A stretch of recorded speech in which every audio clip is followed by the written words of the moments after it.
Assalamualaikum warahmatullahi wabarakatuh. Selamat datang di kelas online Bu Ika. Hai, apa kabar anak-anakku kelas 3? Semoga selalu dalam lindungan Allah Subhanahu wa Ta'ala ya. Nah, pada kesempatan kali ini kita akan belajar tentang dongeng. Kalian sudah tahu belum apa itu dongeng?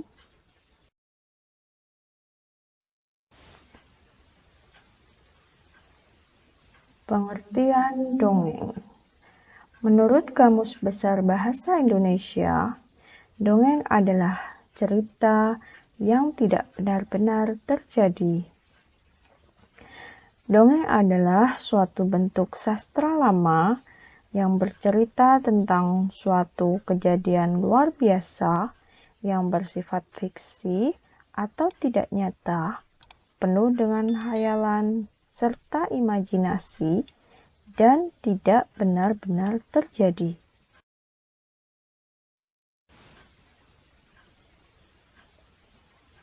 Fungsi dongeng.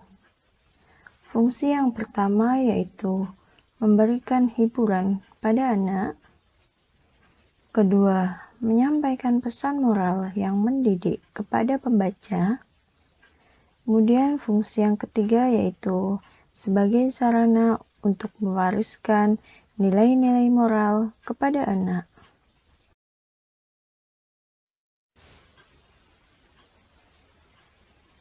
Unsur-unsur intrinsik dongeng.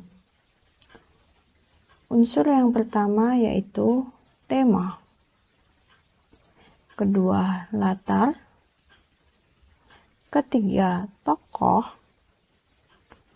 Keempat, penokohan. Kelima, amanat. Mari kita bahas satu persatu.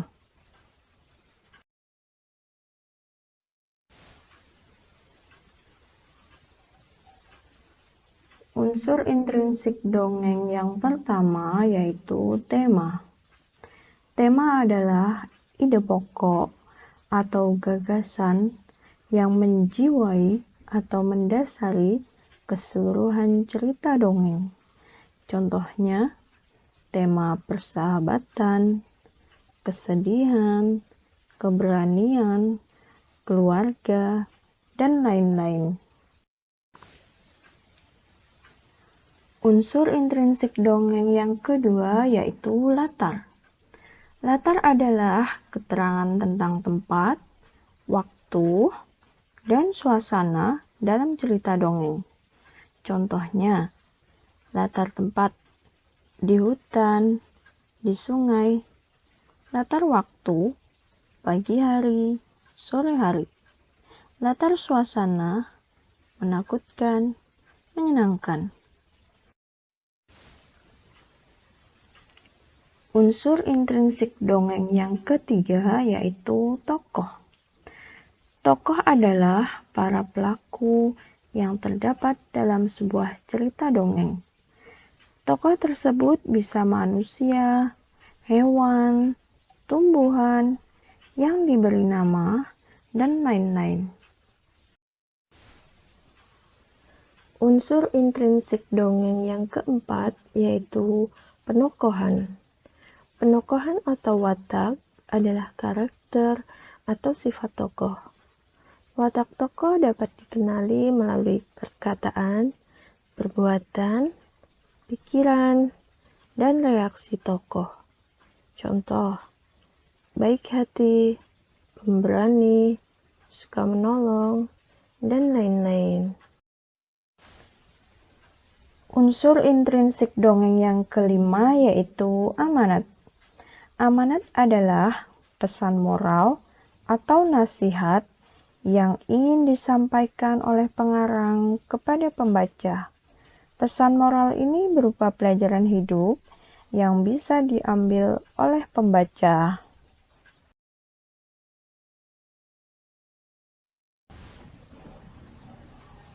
Nah, sekarang mari kita membaca dongeng Pohon Apel yang Tulus.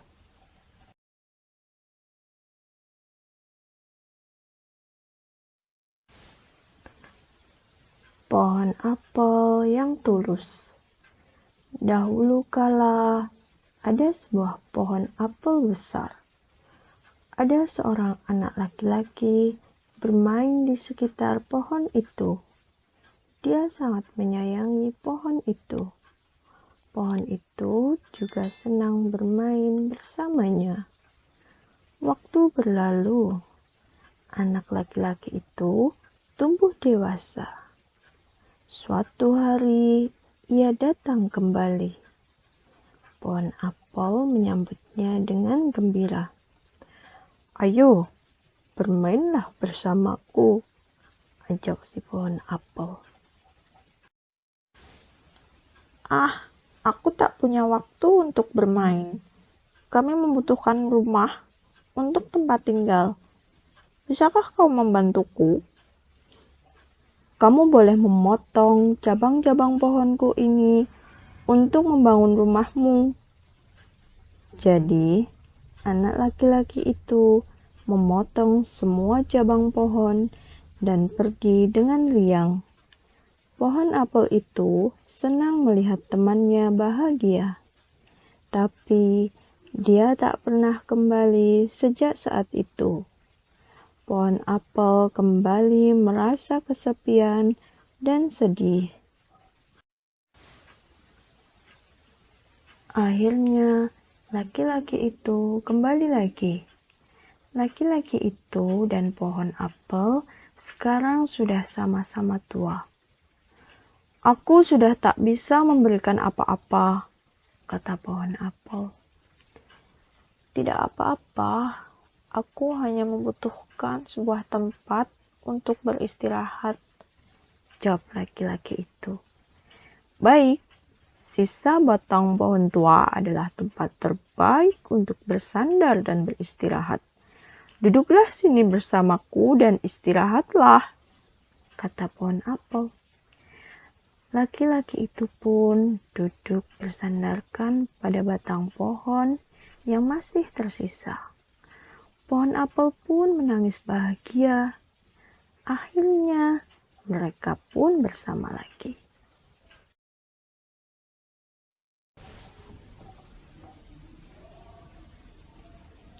Unsur-unsur intrinsik dongeng pohon apel yang tulus. Dongeng pohon apel yang tulus bertemakan persahabatan. Latar dongeng pohon apel yang tulus adalah latar tempat, yaitu di sekitar pohon. Tokoh pada dongeng pohon apel yang tulus yaitu sebuah pohon apel yang besar dan seorang anak laki-laki. Watak atau karakter dari tokoh pohon apel yaitu baik hati, tulus, dan suka menolong, sedangkan karakter dari anak laki-laki yaitu setia kawan. Amanat atau pesan moral yang terdapat pada dongeng pohon apel yang tulus yaitu kita harus berbuat baik kepada teman kita karena suatu saat kita akan membutuhkan pertolongannya.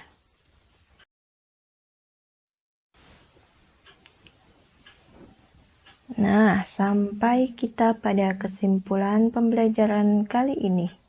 Kesimpulan yang pertama yaitu, dalam sebuah dongeng terdapat unsur-unsur intrinsik yang harus kita ketahui. Kemudian kesimpulan yang kedua yaitu, dalam sebuah dongeng memberikan pesan moral atau amanat yang dapat kita jadikan pelajaran dan dipraktikkan dalam kehidupan sehari-hari. Alhamdulillah, terima kasih anak-anak sudah belajar bersama dengan Bu Ika. Sampai jumpa. Wassalamualaikum warahmatullahi wabarakatuh.